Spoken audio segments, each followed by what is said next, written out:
The stars have always been a place of wonder, of mystery, of infinite possibilities stretched across the dark. But on the day the Galactic Compact made its most terrible decision, the stars became something else entirely. They became a graveyard waiting to happen. And humanity, small and young and barely 3 centuries into the business of traveling between worlds, decided that was not going to happen on their watch. This is the story of the dumping. This is the story of the response. This is the story of how 12,000 children changed the galaxy, not by doing anything themselves, but simply by existing and being seen. This is the story of why the galaxy learned to fear human love far more than it had ever feared human weapons. It began with a war that had absolutely nothing to do with Earth.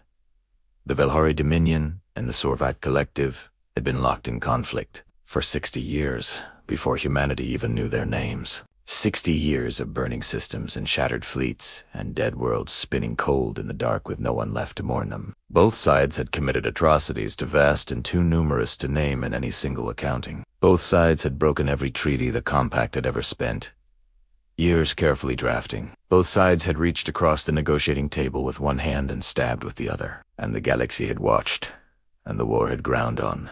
And in the end, when the ceasefire finally came after 60 years of slaughter, the cost was counted not in ships lost or planets scorched, but in children. 12,000 children, offspring of soldiers and administrators and colonists and laborers and all the ordinary people who get caught between 2 grinding forces and have no say in what happens to them. Children of Velhari and Sorvak blood, mixed and tangled and complicated and wanted by absolutely no one. Neither side would claim them. The Velhari said the Sorvak-blooded children were enemy property and therefore a Sorvak problem and not something they intended to address. The Sorvak said the Velhari-blooded ones were abominations born of conquest and refused to acknowledge their existence in any official capacity. As for the children of mixed parentage, neither side had a category for them at all, which somehow made it worse. The Compact, in its infinite bureaucratic wisdom and its long tradition of finding language that made terrible things sound administrative, classified all 12,000 of them as residual war dependents. That was the official term,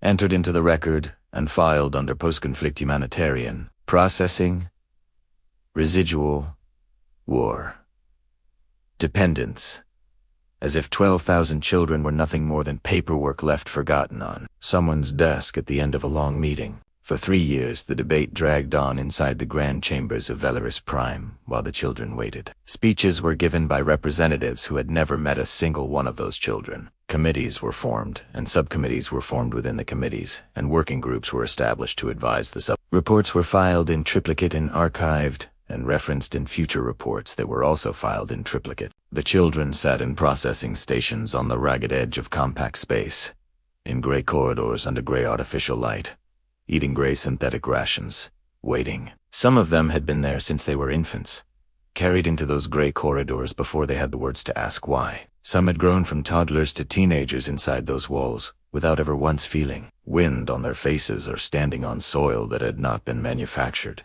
They had no schools worthy of the name, just occasional instruction sessions run by underpaid contracted staff who rotated out every few months. They had no families, no guardians, no one who came reliably when they were sick or frightened or crying alone in the middle of the night. They had registration numbers and bunk assignments and a daily schedule and nothing else. They had gray walls and gray ceilings and the particular kind of exhaustion that comes from growing up in a place that has been designed for function but not for living. And then, after 3 years of speeches and committees and reports and subcommittees, the Compact made its decision. Relocation to Sector 07. That was what the official documentation said. What it meant in reality was this: a decommissioned cargo hauler of the kind normally used to move industrial equipment and mining machinery, hastily retrofitted with basic life support systems, loaded with 12,000 children, and pointed toward a stretch of space where nothing habitable existed within 40 light. The ship chosen for this purpose was called the Amaranth Directive, which was a name that sounded almost hopeful if you did not look at where it was going. It carried food for 90 days. The journey, according to the Compact's own internal calculations, would take it. There was no plan for what happened on day 90. There was no plan for what happened when the ship arrived. No infrastructure, no welcoming committee, no supplies waiting, no construction teams, nothing. There was no plan at all beyond the destination coordinates. which led to a dead system with 2 barren airless rocks and a dim red star that barely warranted the name. The compact did not call it what it was. They called it an Autonomous Resettlement Initiative, which they filed under Humanitarian Resolution 7 Alpha, subsection 12. And they added it to the completed items column of their post-conflict processing ledger. The galaxy's great powers signed the documentation without serious debate and without visiting a single processing station first. The Velhari were genuinely relieved to finally be rid of a problem they had never wanted to acknowledge. The Sorvak didn't even send a full representative to the signing ceremony. Only a junior attach who signed without reading the document fully. The other compact members looked at the paperwork, the way people look at something unpleasant on the side of the road, and kept walking. It was, as far as the galaxy's assembled powers were concerned, resolved, tidy, filed, and done. The children boarded the Amaranth Directive on the 4th day of the compact's new fiscal year, which meant it appeared on the expense reports under the new budget rather than the old one. Someone in the accounting division had thought of that. If you are enjoying this story so far, please take a moment to like this video, subscribe to the channel, and share it with someone who loves great science fiction. It means everything to us, and it helps us keep creating stories like this one for all of you. Now, back to the children, and to the signal that changed everything. The Amaranth's Directive passed through 17 different systems on its authorized route to Sector Null-7. It was flying on a public flight path, properly logged, properly filed, properly transmitted on standard open compact channels. The compact was not trying to hide what it was doing, because it had not occurred to them that hiding was necessary. They had followed their own procedures correctly. The signal reached Earth on an ordinary Tuesday morning in early autumn. It was intercepted by a junior monitoring analyst at the United Earth Monitoring Station on Callisto, a young woman named Priya Subramaniam, 26 years old, 2 years out of the academy, working a standard shift. She was the third of 4 analysts on rotation that morning, and she picked up the signal almost by ACC, IDENT, while cross-checking routine compact transit notifications. She read the manifest once, scrolling through it on her secondary screen while drinking her second cup of coffee. Then she put the coffee down. Then she read the manifest again, from the beginning, more slowly this time. She opened the route files and traced the destination coordinates with her fingertip on the screen, following the line to where it ended. She looked at the food supply logs and did the subtraction without needing a calculator. She looked at the destination system profile and read the words "no habitable bodies identified" 3 times. She looked at the number on the manifest, 12,411. She sat very still at her station for approximately 2 minutes. Then she did something that was technically a violation of 6 different station protocols, something that would get her placed on paid leave within 18 hours, something that would also, in the end, save 12,000 lives. She compiled the entire file package, manifest and route data and destination profile and food supply logs and everything else, and she sent it to every human news outlet operating in the settled systems, every member of the United Earth Senate, every registered ship captain in the compact transit database, and the open public forum boards of 43 human colonies. Her attached message was 4 words.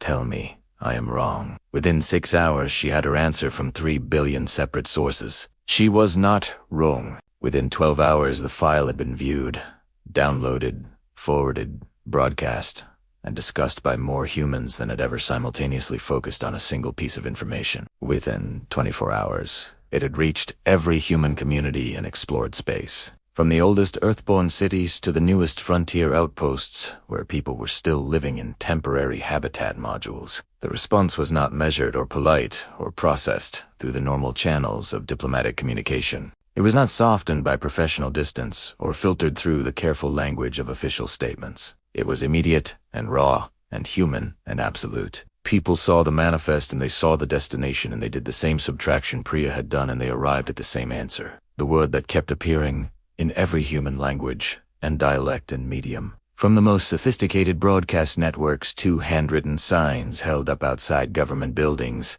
was 1 syllable. No. Just no. Not a negotiated no with conditions attached. Not a conditional no pending. Further review and additional committee deliberation, and a working group report. Not a diplomatic no carefully worded to leave room for future compromise and a relationship preservation. No. Human. News anchors read the manifest aloud on live broadcasts, and their voices broke on the numbers. And they didn't stop broadcasting.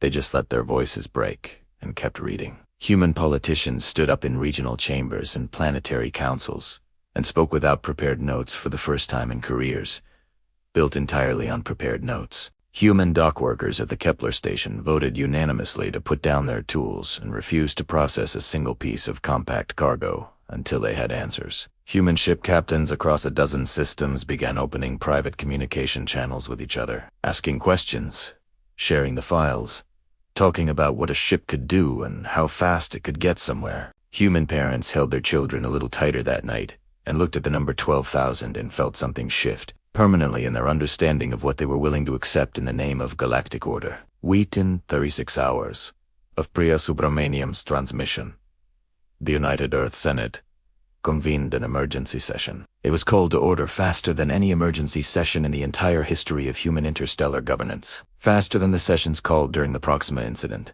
Faster than the sessions called during the Kepler station crisis. The debate lasted 4 minutes and 17 seconds. 4 minutes. Because there was genuinely nothing to debate. Senator Okafea of the West African Bloc was the first to speak, and he did not speak like a politician preparing for a vote. He stood up and said that he had grandchildren. Trioftim Theodis was 9. He said he had looked at the manifest and looked at those coordinates and done the math on the food supply. He said there was nothing to discuss and asked what the fastest ship humanity had available was and how quickly it could be made ready to leave. The vote that followed was unanimous. Not a majority. Not a supermajority with a handful of abstentions. Unanimous. Every single human senator present across every political faction and every ideological alignment and every old regional grievance that normally made unanimous votes a fantasy, voted the same way. The mission was stated simply and without embellishment in the official record. Find the Amaranth Directive before it reaches Sector Nel 7. Intercept and halt its progress. Remove the children from that vessel. Bring them to a location that has food and shelter and people who will not leave them. The ship designated for the intercept mission was the UESS Boundless, humanity's newest and fastest deep-range vessel, commissioned only 8 months prior and still technically in its post-commissioning survey assignment phase. It had been designed and built for long-range exploration and survey work, not for rescue operations. But it was the fastest thing humanity had that could reach the intercept point in time. Its captain was Commander Adeus Nwasu, 41 years old, a 12-year veteran of deep space operations, survivor of the Proxima incident, and the officer who had conducted 3 of the most complex search and rescue operations in United Earth Fleet history. She received the mission brief, studied the timeline carefully, looked at her crew roster, and asked exactly one question. She asked what the time buffer was at maximum drive output with emergency fuel protocols active. The answer came back 11 hours. 11 hours between the Boundless arriving at intercept range and the Amaranth Directive crossing the boundary into Sector Nosa. 11 hours of marjan, assuming the drives performed perfectly and no unexpected complications arose. Nothing in deep space ever performs perfectly. And unexpected complications are the baseline condition, not the exception. But Commander Nwasu had not built her reputation and her career on waiting for perfect conditions. She had built them on what you do with the conditions you actually have. The Boundless launched within 4 hours of the Senate vote being recorded. Its crew had not returned to their quarters to pack properly or make real calls home or sleep more than an hour. They had taken what was already on the ship, reported to their stations, run the pre-launch checks at double speed, and gotten the ship moving because there was a clock running somewhere out in the dark and children at the other end of it. If you are still with us and feeling the weight of this story building, please like this video and share it right now. Subscribe to this channel so you never miss a story like this one. Every view and every share keeps these stories alive and allows us to keep making them for all of you. Now, what was happening in the rest of the galaxy while humanity was already moving? The Compact had been notified of humanity's response almost immediately. Naturally, Priya Subramaniam's very public, very widely distributed transmission had guaranteed that. The Compact's formal response came in the form of an official diplomatic communique addressed to the United Earth Senate, transmitted through standard channels within 18 hours of the Senate vote being finalized. The language of the communique was exquisitely diplomatic, measured to the syllable, and careful in the way that things written by large teams of lawyers are always careful. But the content, stripped of the careful language, was a warning. The Amaranth Directive was described, repeatedly, as a lawfully authorized compact vessel conducting transit under a lawfully ratified, compact humanitarian resolution passed by the lawfully assembled Galactic Council. Any interference with its authorized transit route would constitute an unlawful violation of compact sovereign operations, an act of interstellar aggression under the terms of the Compact Charter, and would trigger the full weight of available compact economic and diplomatic sanctions against the offending party. The word lawfully appeared 11 times in a document that was 4 pages long. The United Earth Senate received the communique, had it read aloud in full session by the Clerk of Records, sat with it for approximately 9 minutes, and transmitted a response. The response was 1 sentence. The children are more important than your paperwork. The Compact's senior council convened their own emergency session within hours of receiving that reply. The Valhari ambassador stood up and delivered a lengthy address declaring humanity's planned actions to be barbaric, reckless, dangerously unilateral, and a fundamental threat to the post-war stability the ceasefire had achieved at great cost. The Sorvok representative accused Earth of deliberately attempting to destabilize the ceasefire agreement by making an internal compact humanitarian matter into an interstellar incident. 5 other compact member representatives issued formal statements expressing deep concern about the precedent that would be set if member species were permitted to unilaterally interfere with authorized compact resolutions. None of them moved a single ship.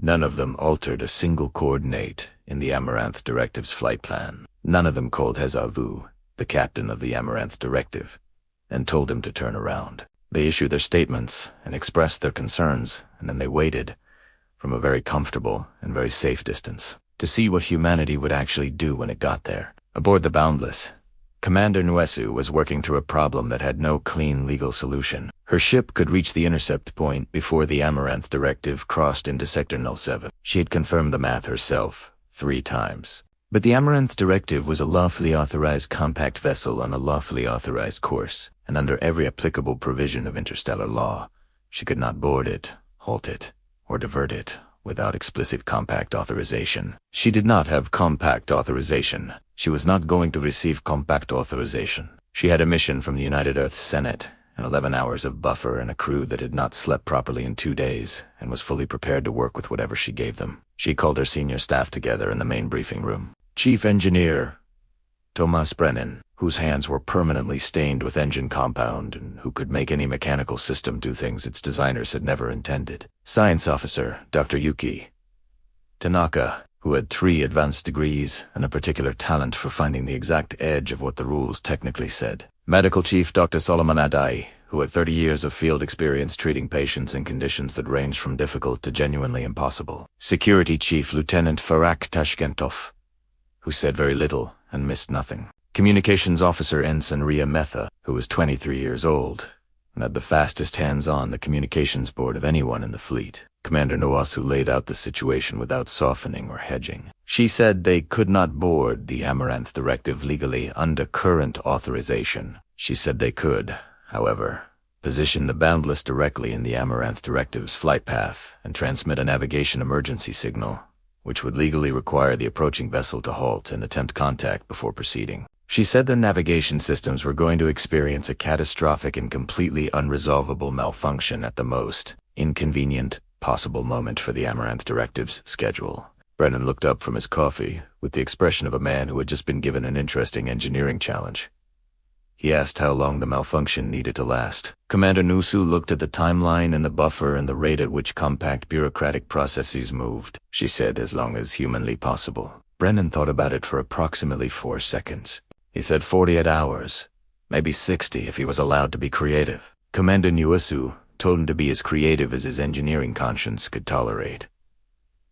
Dr. Tanaka pulled up the child transit welfare codes on her secondary screen and began reading them with the focused attention of someone who intended to know them better than the people who had written them. Dr. Adai began preparing his medical teams for deployment. The plan, such as it was a delay wrapped in technical language. A delay that bought time for something else. Something that had already started happening behind them as the Boundless burned forward.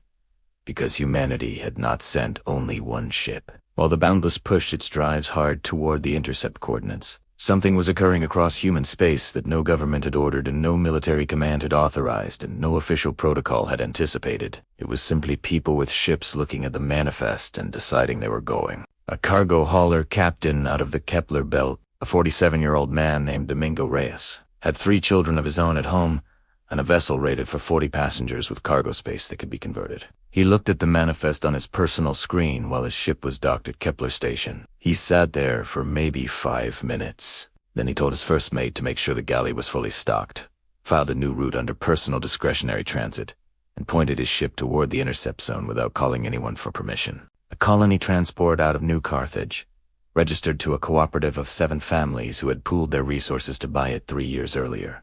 Called a ship vote. 24 people eligible to vote. 24 votes to change course. 0 abstentions. The MMS Healing Hand, a hospital ship from the Mars Medical Consortium, was currently between assignments when its chief medical officer, Dr. Amara Patel, read the manifest.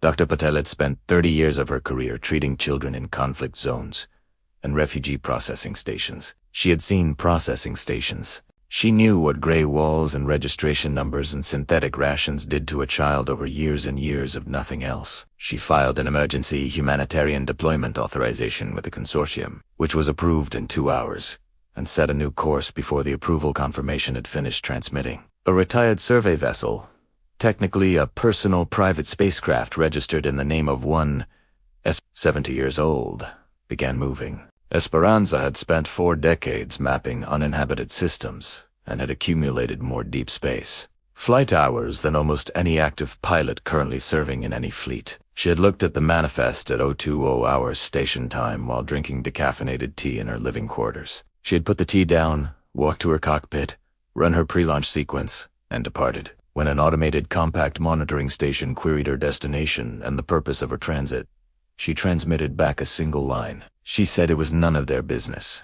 And also, yes. The monitoring station logged the response as non-compliant and flagged it for review. Esperanza Cruz was already 3 light minutes away by the time the flag was reviewed. By the time the Boundless reached the intercept zone and parked itself in the Amaranth Directive's path, 22 human vessels of various types and sizes had followed it out into the dark. Not warships. Not government vessels. Not ships with authorization or military escorts or official mission parameters. Cargo haulers and family transports and a hospital ship and a retired survey vessel and a dozen other ordinary ships belonging. 2 ordinary people who had looked at a manifest and a destination and done subtraction and said no. 22 ships full of people who were there because showing up was simply the thing to do. If this story is hitting you somewhere real and true, please take a moment right now to like this video and share it. Subscribe to this channel because we have more stories coming and you should not miss them. Every single person who watches and shares makes it possible for us to keep making stories like this one. Let us get back to the moment the galaxy turned. The Amaranth Directive came out of its 3rd faster-than-light transit at 0300 hours by ship's clock. Its captain, a low-ranked compact transit officer named HFY, had conducted 312 authorized transits in his career without incident. He was a thorough man who followed his procedures correctly and kept his paperwork in order. The children were classified as cargo in his operational documentation, and his job was to deliver cargo to the specified destination, which he fully intended to do. Life support was functioning within all acceptable parameters. Food reserves were at the projected level for this stage of the journey. No alarms were active. There was no emergency by any metric his authorization covered. He came out of transit and looked at his sensors and stopped. The UESS Boundless was sitting directly in his flight path, running lights fully active, beacon broadcasting on the standard emergency frequency, navigation distress signal transmitting loudly on every channel it could reach. HFY stared at his sensors for a full 30 seconds. His standing orders were comprehensive documents that covered a great many foreseeable transit complications. They had not covered this specific one. He opened a channel to the Boundless with the careful professionalism of a man who was going to resolve this through proper procedure. Commander Adesnwosu appeared on a screen in full dress uniform, which she had taken 6 minutes to change into specifically for this moment.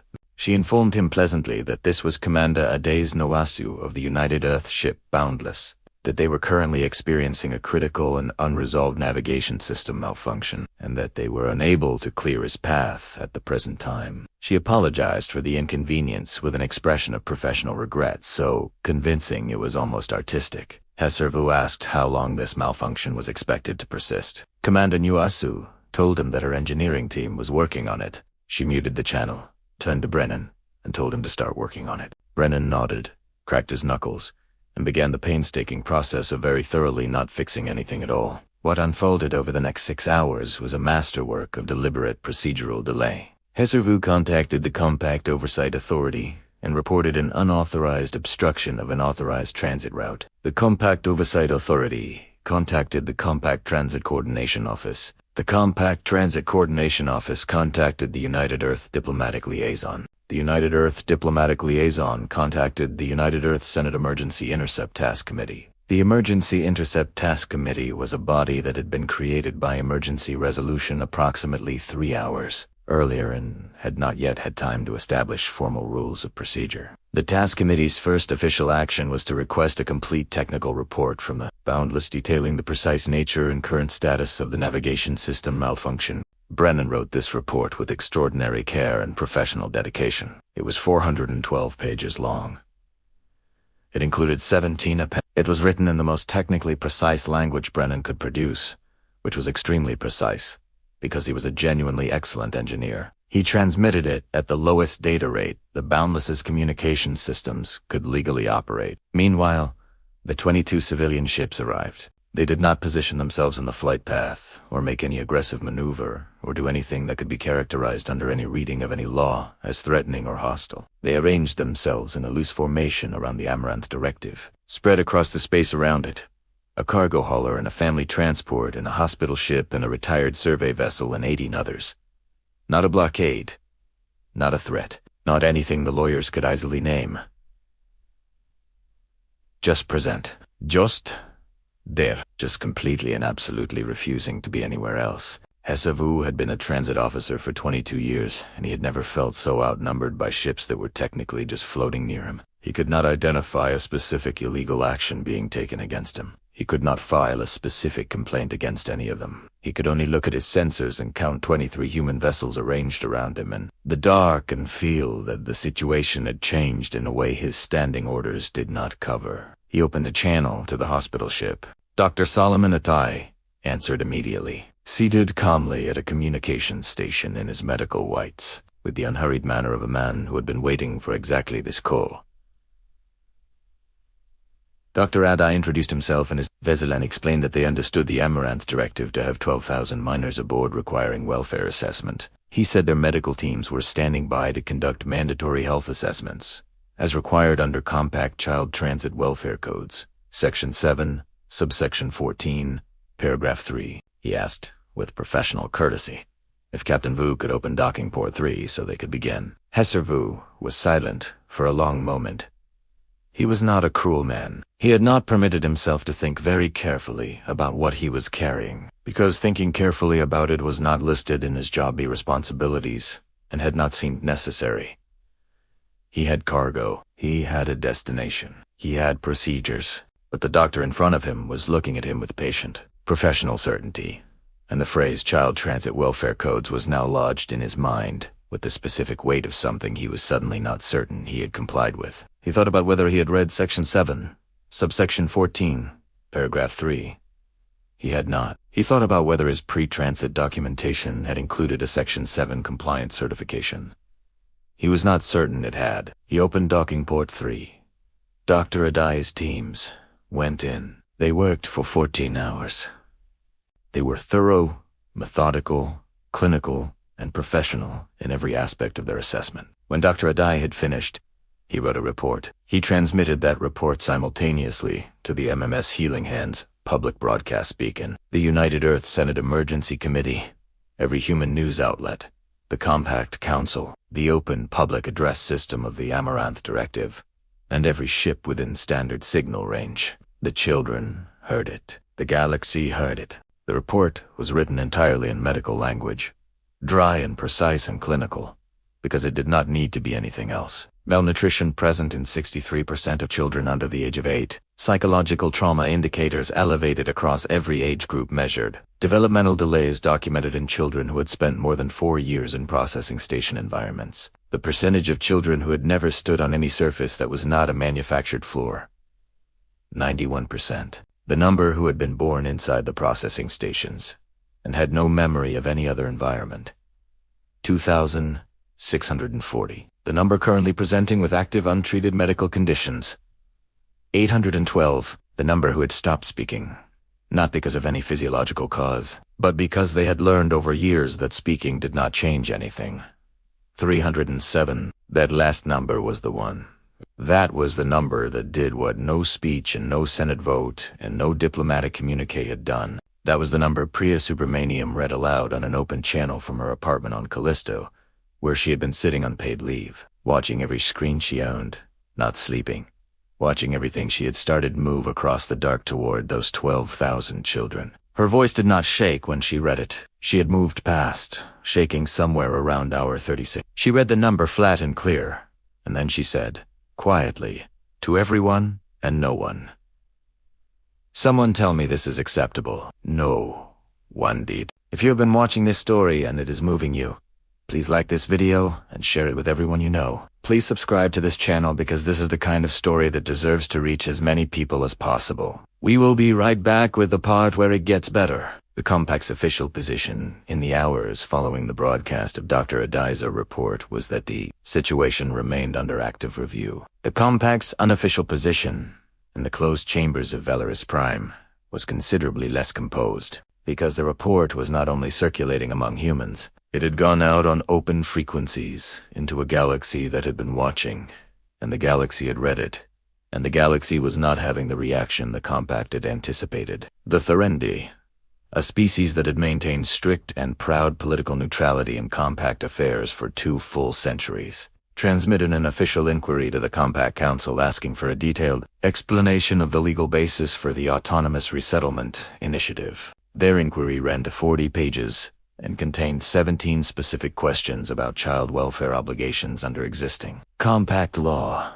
The Mervaki hegemony, whose absolute non-interventionism was essentially a foundational cultural value, recalled their ambassador from Velaris Prime for what they described publicly as urgent bilateral consultations. 3 junior Compact member species issued formal statements expressing significant concern about the humanitarian dimensions of the resolution. 2 senior members issued statements saying everything was under control and asking for calm. Calm was not available, least of all aboard the Amaranth Directive. The children, 12,000 of them, had heard the broadcast on the ship's general address system, because the general address system had been patched into the open frequency feeds by a communications engineer on the Boundless, who had thought carefully about who else might benefit from hearing the facts read aloud. Not all of them were old enough to process the medical language, but they were old enough to understand tone. They had spent their lives in systems run by adults who talked about them in the third person as if they were not in the room. They knew the difference between people discussing what to do with them and people coming to get them.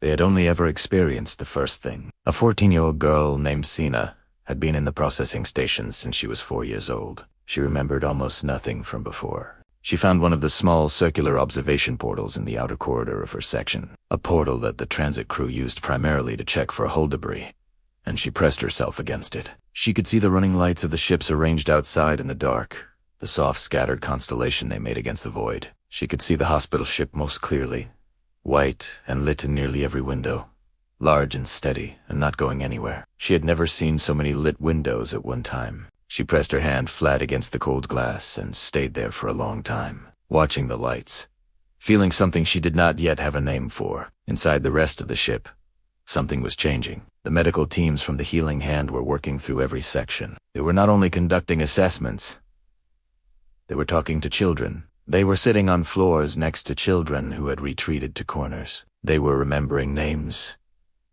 They were doing the small human things that institutions do not do, because institutions do not have the time and do not have the training and do not have the understanding that small things accumulate into something a child can stand on. On the 5th day, a medical technician named Jacob was conducting wellness checks in one of the younger children's sections. It was 24 years old and had not slept more than 3 hours in any given stretch since the Healing Hand had docked. The seating in the Amaranth Directive's residential sections was industrial, bolted 2 walls at heights, designed for adult processing staff and entirely impractical for conversations with small children sitting on the floor. There was a 7-year-old boy named Arn, sitting against the wall with his knees pulled up, watching Jacob move through the section with the careful attentiveness of a child who has learned that watching carefully is useful.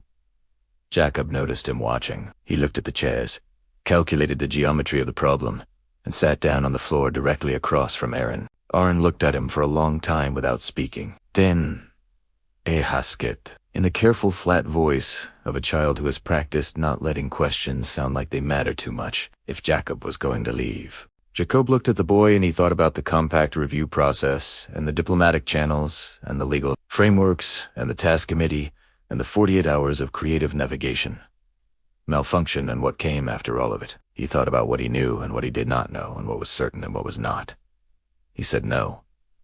Just no. Just the word, said plainly, without condition or qualification. The same word that had been transmitted 3 billion times across human space when people read the manifest. Arndt looked at him for a while longer, measuring the word against every other thing an adult had ever told him in his 7 years of life. Then he climbed carefully into Jacob's lap, put his head against Jacob's chest, and went to sleep. It was the first sleep in as long as he could remember that did not involve dreaming of gray corridors stretching in every direction with no end. Aboard the Boundless, Commander Nuasu received a priority transmission that was not from the Compact and not from the Senate and not from any official body. It was from the Velhari Dominion. Specifically, it was a personal transmission from a Velhari fleet admiral named Koreth Vel, who had a vessel positioned in a System 3 jumps away and had been monitoring the situation in its entirety from the beginning. The message was brief, and its language was careful in the way that the messages of people doing something they cannot officially be seen doing are always careful.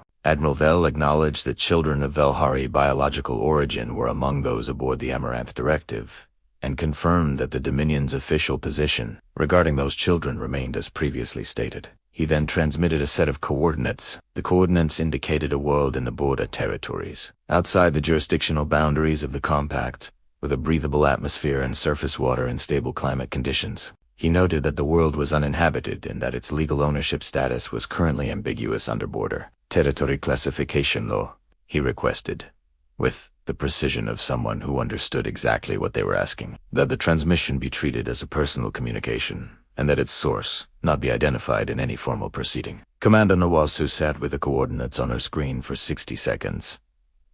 Then she told Ensign Meta to log the transmission as a personal message received from an anonymous source. Route the coordinates immediately to the task committee with a note flagging them as potentially significant, and ensure that the origin designation in the log read only as unknown personal contact. Meta asked what name to assign the sender field. Nuasu conceded it, she said. A friend. The negotiation at the compact level was less a negotiation than a prolonged process of institutional face-saving, while the facts on the ground made the original resolution increasingly impossible to defend.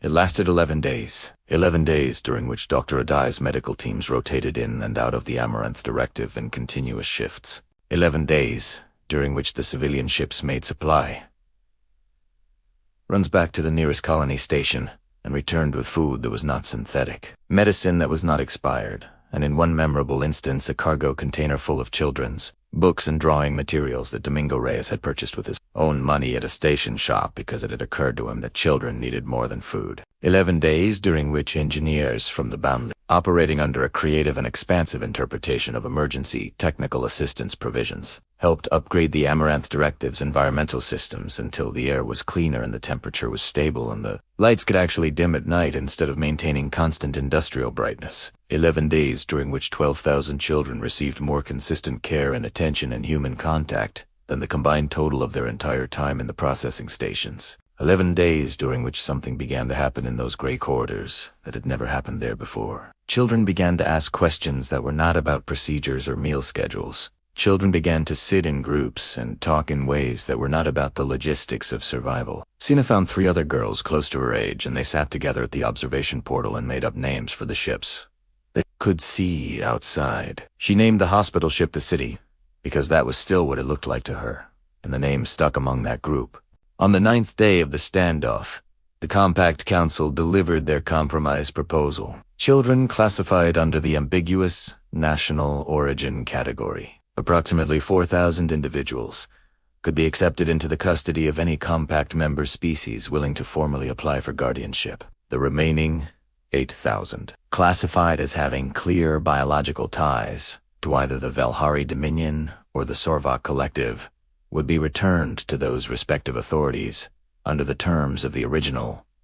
Post-conflict, the United Earth Senate received and read the proposal. Senator Okafor, who had been sleeping on a cot in his Senate office for 9 days, and whose staff had quietly started leaving food outside his door, read twice. He stood up and did not consult his notes. He said the proposal separated children from siblings and companions they had spent years with, based on a bloodline classification system created by the same governments that had already discarded them once. He said it returned 8,000 children to authorities who had legally defined them as either enemy property or biological abominations. He said it offered conditional acceptance to 4,000 while treating the other 8,000 as a separate and lesser category of human life. He said he was stating the Senate's position clearly for the record so that there could be no future ambiguity about what was said here. He said no. The Senate voted unanimous. For the third time in 11 days, the United Earth Senate's counterproposal was written in simple language and did not leave room for a creative interpretation. All 12,000 children, together, as a single group, not sorted or divided or classified by bloodline, placed on the world whose coordinates had been provided by an anonymous friend, a world outside compact jurisdiction with breathable air and clean water and soil that could sustain crops. Humanity would provide full settlement funding, infrastructure, construction, educational staffing, medical services, and long-term operational support. The children would have a world. Not a cargo ship with 90 days of food and a dim red star at the end of the route. Not a processing station with gray walls and registration numbers. A world with a real sky and real ground and real seasons and windows that could look outward into the dark and find other lit windows looking back. The compact's objections were numerous and loud and went on for 11 more days. The legal arguments were extensive and genuinely complex in places. The political objections were vigorous. The Valhari called it an illegal seizure of compact process dependence.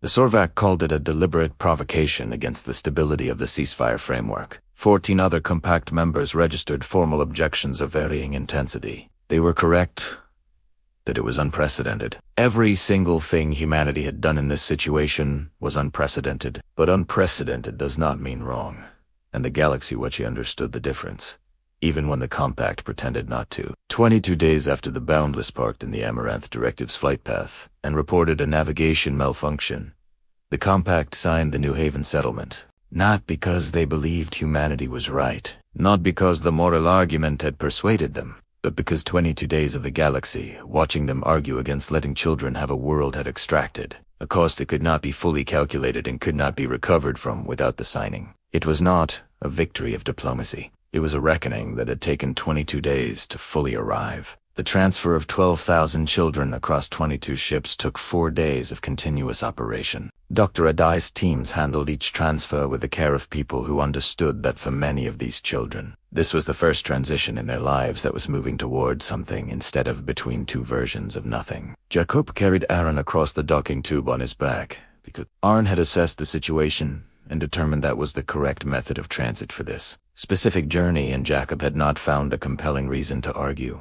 Commander Nuasu stood at the Boundless's forward airlock through most of the transfer period and watched the faces of children coming through. She watched them look around at the ship, at the crew, at the lit corridors, and the people who met them at the entrance and said their names. She watched some of them go very still, the way a person goes still when something is happening that they cannot yet trust. The world was named New Haven. It was not a magnificent name, and no one claimed it was. It was the name the children chose in the first vote any of them had ever participated in, and they chose it in 30 minutes by clear majority, and it was their name, and that was what mattered. The first morning on New Haven, Sina walked out of the temporary habitat and stood on the actual ground, not manufactured flooring, not a deck plate.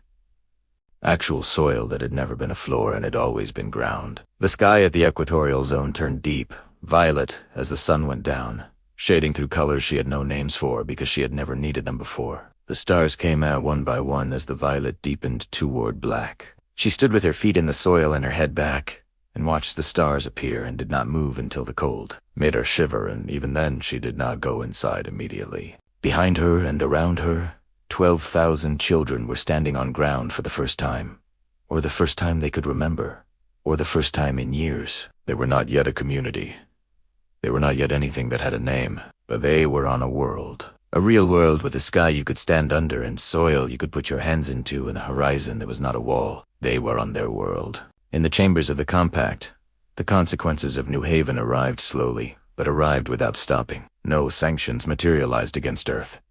No ships came. No punishments were levied. What came instead was the kind of consequence that is harder to manage than punishment because it does not have a clear procedure for resolution. A formal, compact-wide audit of processing station conditions across all border territory facilities was initiated within 60 days. An official inquiry into the Valhari Dominion's legal classification of post-conflict dependents was opened by 3 compact member representatives. A comprehensive review of Child Transit Welfare Code compliance across all compact transit operations was mandated by the Compact Charter Enforcement Division. A formal motion for reform of post-conflict dependent protocols was introduced in the Compact Council by 4 junior members and seconded by 6 more. None of it moved at the speed of a human emergency vote. None of it was clean or fast or certain, but it moved. And before New Haven it had not moved at all. The Therendis sent a 3-person observation team to New Haven with a letter of formal recognition. The Movaki hegemony sent a diplomatic note that stopped carefully short of endorsement, but used the phrase observed with significant interest for times.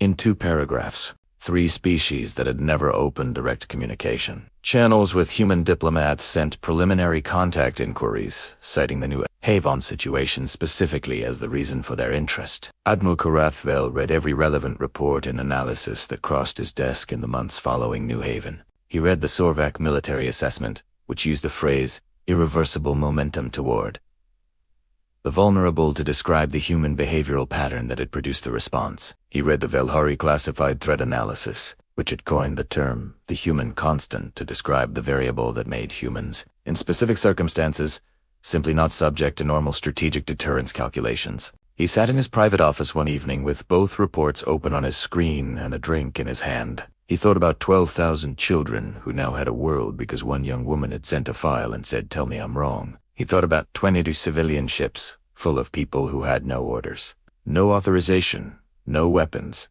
and no legal standing and who had come anyway. He thought about a technician sitting on a floor at the right height for a conversation. He raised his drink to no one present. He said, in his own language, a phrase that did not translate cleanly into human speech, but meant something near to, "Thank every star that someone still works that way. If you have stayed with us all the way through this story, please like this video right now, subscribe to the channel, and share it widely. You are exactly the kind of person we make these stories for, and your support means that we can keep making them. Hit the notification bell so you are always here when a new story arrives. We are in the final moments now." Priya Subramaniam received her commendation from the United Earth Senate in an envelope delivered by standard mail, which she found genuinely funny in a way that was hard to explain. She put it on her refrigerator next to a drawing her niece had made of a spaceship with a smiling face on the front. She received 23 job offers from organizations that had not known her name 3 months earlier. She turned down 22 of them. She went back to work at the Callisto monitoring station, because she was good at monitoring and because the edge of explored space was still full of signals and some of them mattered. Her supervisor, who had placed her on paid leave for the unauthorized transmission, met her at the entrance on her first day back, said absolutely nothing about any of it, and handed her a very good cup of coffee. She put on her headset. She went back to work. She was at her station the following year when another signal came in from a direction no one had been watching carefully enough, and she caught it 3 hours before anyone else would have, because she was good at her job and she knew now, without any remaining uncertainty, that being good at it mattered, more than the paperwork said it did. Commander Ades Nwasu received the United Earth Medal of Distinguished Service at a ceremony attended by members of the Senate and broadcasts on 17 networks. She wore her full dress uniform, the same one she had put on to speak to Hesservu, through a muted channel with a perfectly straight face. When the presiding senator asked for a statement, She said she wanted to clarify something that she felt had been mischaracterized in the coverage of the event. She said she had not done anything that required courage in the sense that was being attributed to her. She said she had done something that required a ship, a crew that trusted her, and a chief engineer who had a very accommodating relationship with the definition of a navigation emergency. She said the courage in this situation had belonged to the children from the beginning, as it always does in situations like this one, and that she and her crew had simply shown up, which is the least that showing up deserves to be called. Then she went back to the Boundless, which had survey routes queued and a crew that was ready, and the stars were still out there waiting. Jacob and Audun wrote to each other. Then they called. Then they called. Regularly. Then regularly became something that did not require scheduling because it was simply what happened. This is not a constructed narrative ending. It is what occurred. Arn grew up on New Haven, under the violet sky, in a community of children who were building something that had never existed before. He studied biology in the settlement's first proper school, which was built in the 3rd year.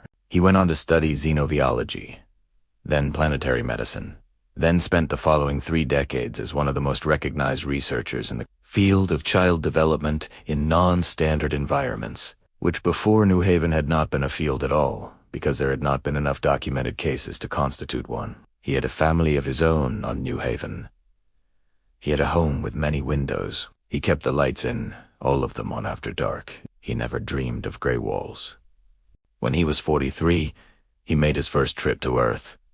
Jacob was 67, retired, living in Krakow, in a flat with a small garden that he tended with the same careful attention he had once given to wellness assessments in gray corridors. He met Aron at the airport, because that was where the transport arrived. It was noisy and crowded and full of strangers moving in all directions. Aron came through the arrivals gate and saw Jacob standing there looking older and smaller than memory had kept him and looking exactly right. He thought about a gray corridor. He thought about a floor and a tired young technician who had calculated that sitting down was better than standing up and had sat down at the right height to have the right conversation with a 7-year-old who needed to hear one specific word. They found a small restaurant and sat down and talked for 6 hours about New Haven, about Earth, about everything in between. When the evening ended and they stood at the door, Arn held on at the goodbye for a moment longer than goodbyes typically last. Then he said that Jacob had said no. Jacob looked at him. Arn said he meant that specific no. The one in the gray corridor. The one when he had asked if Jacob was going to leave. He said Jacob had been a technician with no authority over anything beyond his own choices. He said Jacob had no way of knowing what was going to happen in the hours and days that followed. He said Jacob had said no anyway, with nothing to back it up except the word itself. Jacob was quiet for a moment. Dene Hasked, with genuine simplicity. What else he would have said? Arn stood with that question for a moment. Then he laughed. He laughed. The way someone laughs when a question contains its own answer, when the answer is so obvious that it has taken 40 years and 6,000 light-years of distance to hear it clearly enough. What else would I have said? As if yes had not been a word that existed in that corridor. As if leaving had not been among the options accessible in that moment. In that gray space, with the child asking the question that was really only ever one question dressed up in the words of another. As if there had only ever been one possible thing to say. No, I am not going to leave you. Not while it is in my power to stay. The stars have always been a place of wonder, of mystery, of infinite possibility flung across the dark in every direction. And somewhere among them, on a world with a violet sky and deep oceans and seasons that arrive and depart and arrive again, 12,000 children grew up. They grew up knowing that the galaxy had looked at them and chosen not to see them. And they grew up knowing that somebody else had looked and could not look away. That a great many somebodies had looked and found themselves constitutionally unable to look away. That it had not come from the places where power is supposed to live. It had come from a young analyst who stayed at her station and sent a file and asked to be told she was wrong. It had come from a Senate that needed 4 minutes because the vote was not actually difficult. It had come from a commander who parked a ship in someone's way and called the resulting situation a navigation malfunction with complete professional sincerity. It had come from 22 ships full of people who had looked at the manifest and gotten in their ships and gone. It had come from a doctor who read the codes carefully and found the door they opened. It had come from a technician who sat on a floor and said one word. It had come from a 70-year-old woman in a survey vessel who told a monitor-in station that her destination was none of their business and kept flying. It had come from an admiral who transmitted coordinates he could not officially transmit and asked to be called a friend. It had come from human beings, doing the thing that human beings, apparently and consistently and without requiring instruction, simply cannot stop themselves from doing when they see a child in the dark. The galaxy had watched every moment of it. The galaxy had taken notes. And somewhere in the Valhari military archives, in a classified file under the designation Threat Assessment, Human Constant, a margin note had been written by hand and ink. It was not formal language. It was not an official assessment. It was one officer writing a true thing in the margin of a document because true things sometimes need to be written where they can be seen plainly. It said, in rough translation from the Valhari, "Do not put them in a position where they must choose between law and children. They will always choose the children. They will choose them without hesitation and without counting the costs and without stopping when asked, and they will not stop until the children are safe." Thank you for watching this story all the way to the very end. If it moved you, if it made you feel something true, please like this video right now. Subscribe to this channel so that you never miss a story. Share this with someone who needs to hear it today. Someone who needs to be reminded that there are still people who show up. Your support is what makes every single story we create possible. We are grateful for every one of you. Until next time, keep looking up. The stars are still full of stories, and some of them end like this one did, with children standing on the ground of their own world, looking up at a violet sky, watching the stars come out one by one.